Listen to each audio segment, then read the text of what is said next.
So Zohran Mamdani just became the first Muslim mayor of New York City. And 50 Cent, who is a New York native, is not too happy about that. In fact, he just posted this on his Instagram, saying, "Rest in peace to New York City." And my job as someone who believes deeply in the public sector is to ensure that we're delivering public excellence. And that means every dollar that we raise, I want to be able to prove to you that it's every dollar that's being well spent. That's the relationship there. And I do have to say, even though we have a disagreement on tax policy, every time I get a death threat, I still listen to many men. And Republicans actively protect pedophiles. DL Hughley just snapped on 50 Cent, and honestly, he wasn't wrong. He called out how some rich celebs love acting like they're still for the people. But the second a real policy comes up that might help everyday folks, they start panicking. So here's what really went down. Zohran Mamdani just made history after getting elected as New York City's new mayor, the first Muslim mayor ever, and easily one of the most progressive voices the city's seen. He's talking rent freezes, affordable housing, and even free public transit, real change that hits home for working people. But instead of celebrating, 50 Cent hopped online and started wilding out. The working people of New York have been told by the wealthy and the well-connected that power does not belong in their hands. Tonight, against all odds, we have grasped it. The future is in our hands. He posted an image of a tombstone that said RIP NYC with the year 2025 carved in, like New York's done for good. Then he doubled down and posted a pic at dinner with his crew, acting like he's already saying goodbye to the city. That's when DL Hughley stepped in and let him have it. DL said he's tired of these rich stars pretending to care until something actually threatens their pockets. The way 50 reacted caused major backlash. It got so heated that Zohran Mamdani himself had to step in and speak on it. Things escalated quick, and now everyone's watching how 50 handles the pressure.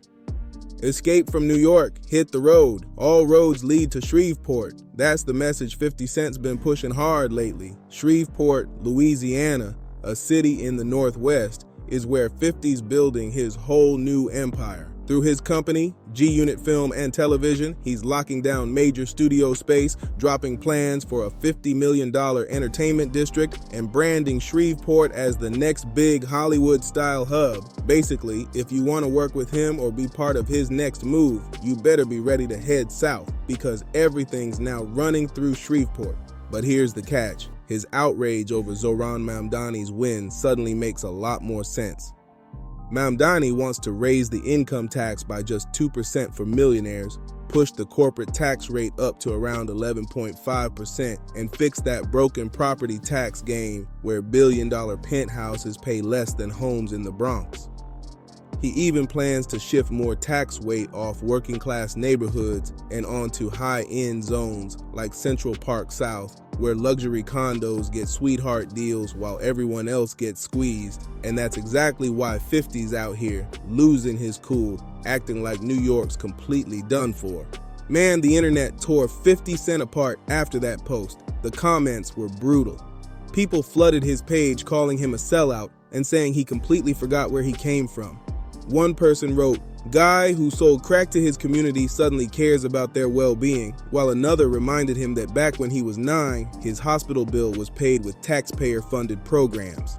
Someone else hit him with, "Your grandma was on food stamps," and another fan joked, "Won't be long before he's in Tel Aviv, kissing the wall, LOL." Here's what's interesting to me. So Mamdani is going to be the new mayor of New York, 34-year-old kid. Like I said, I live in New York. I couldn't vote in that election, but if I could, it would have been an easy choice. But here's what I really don't understand. The man who is actively trying to use hunger to get his political way, saying that people won't have food unless they do his political bidding, is saying that the man who wants to make rent cheaper, public transportation cheaper, and food cheaper is the one who is ruining America. So the man who wants to starve you to get what he wants thinks that the dude who wants to feed you, house you, and get you, make you able to get around cheaper is the horrible one. That tells you everything you need to know about where we are. That's when DL Hughley stepped in again and fired back with a sharp message to 50. DL said it's wild to see someone like 50, who came straight from the struggle, now crying about policies meant to help the same people he used to be. He called out how these rich celebs had nothing to say when Trump was cutting food stamps and turning hunger into a political weapon. But the second a progressive mayor steps in, they start fear-mongering and acting like Mamdani is the real threat. What I would say to you, 50, if you are indeed watching, or anyone else who's watching this show, is I continue to think that having the top 1% of New York City, who are making more than $1 million a year, having them pay 2% more for an economic agenda that would transform every New Yorker's life, including their own, is something that is worthwhile. I have to say, even though we have a disagreement on tax policy, every time I get a death threat, I still listen to Many Men. It's true. Well, you take Many Men for motivation. I was going to say your answer sounds a little bit like clickety clank, the money goes into my piggy bank. Wow. And if we had more time, we'd do more 50. The whole thing got even messier from there.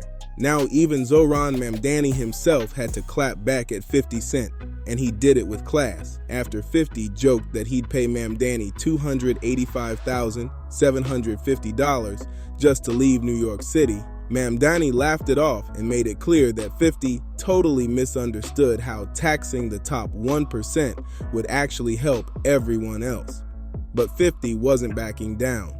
He reposted Mamdani's response on Instagram and doubled down, writing, "I think his intentions are good, but his tax plan's gonna run the big money out of the city. And if he defunds the police, they're gonna purge. All roads lead to Shreveport." Now let's be real. What 50 said there is classic fear talk. Rich folks have been threatening to leave New York every time higher taxes come up. That's the oldest bluff in the game. New Yorkers been hearing that since the 1970s, but truth is, most of them never go anywhere because they know this city is where the real money stays flowing. Take billionaire hedge fund guy Bill Ackman, for example. He spent months coming after Mamdani during the campaign, not just arguing over policy, but straight up going low. He shared racist posts about Mamdani, tried to paint him as some radical threat to the city, and even claimed he'd move to Florida if Mamdani won. Guess what? Mamdani did win. And Bill Ackman's still right there in New York, counting his money. But check this out. The second Zohran Mamdani was officially announced as the winner, Bill Ackman switched up quick. He jumped on Twitter and wrote, "Zohran Mamdani, congrats on the win. Now you have a big responsibility. If I can help NYC, just let me know what I can do." Like, hold up. What happened to "I'm moving to Florida"? Suddenly the same guy who was calling Mamdani a problem now wants to help him run the city. See, that's the game. It was never about actually leaving. It was about fear. The rich always pull this move when the power starts to shift even a little. They start yelling about how they'll flee the city, pretending the economy's about to crash and acting like they're the victims. But the truth is, these billionaires don't want to go anywhere. Their companies, connections, and money pipelines are all in New York.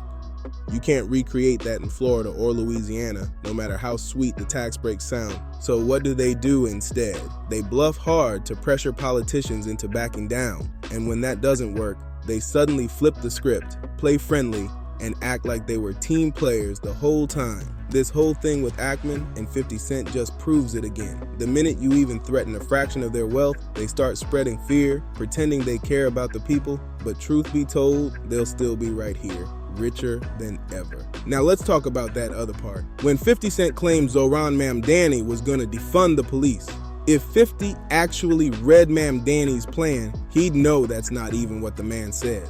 Mamdani never talked about wiping out law enforcement. He talked about rebalancing the budget, putting more money into housing, mental health, and real community programs instead of endlessly pouring millions into a department that still can't stop crime from happening. That's not chaos, that's just common sense.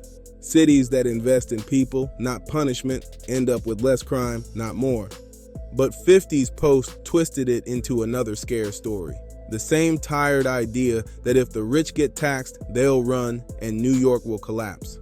That kind of fear only helps the folks sitting at the top. Because while regular New Yorkers are stressing over rent and trying to catch the train to work, 50's out in his Houston mansion complaining about a tax bump he could easily cover without blinking. And that right there is exactly what DL Hughley was talking about. How the moment someone who built their image on get rich or die trying starts acting like the real problem is poor people just trying to survive, at the end of the day, this whole situation ain't just about 50 or one billionaire throwing a tantrum. It's a bigger pattern. Rich folks using fear to trick the rest of us into thinking progress is something to be afraid of. And here's the real kicker. This whole debate exposed just how deep the divide runs between image and reality in hip-hop and Hollywood.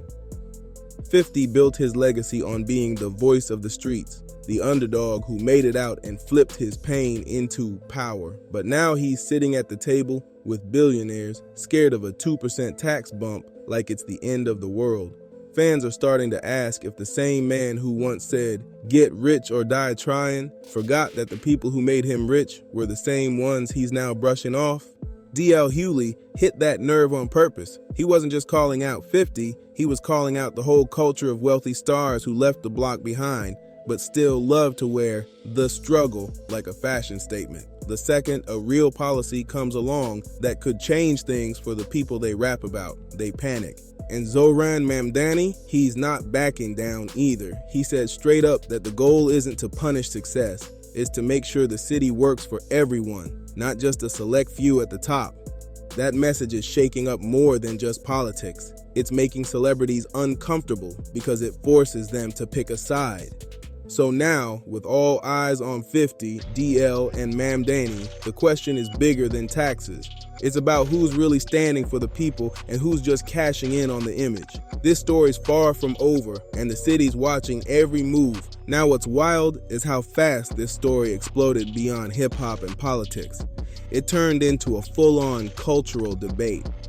Social media lit up with people arguing whether 50 Cent was just protecting his business or exposing himself as out of touch. Some fans defended him, saying he earned his money so he's got the right to protect it. While others fired back, protect it from what? A fair system that helps everyone?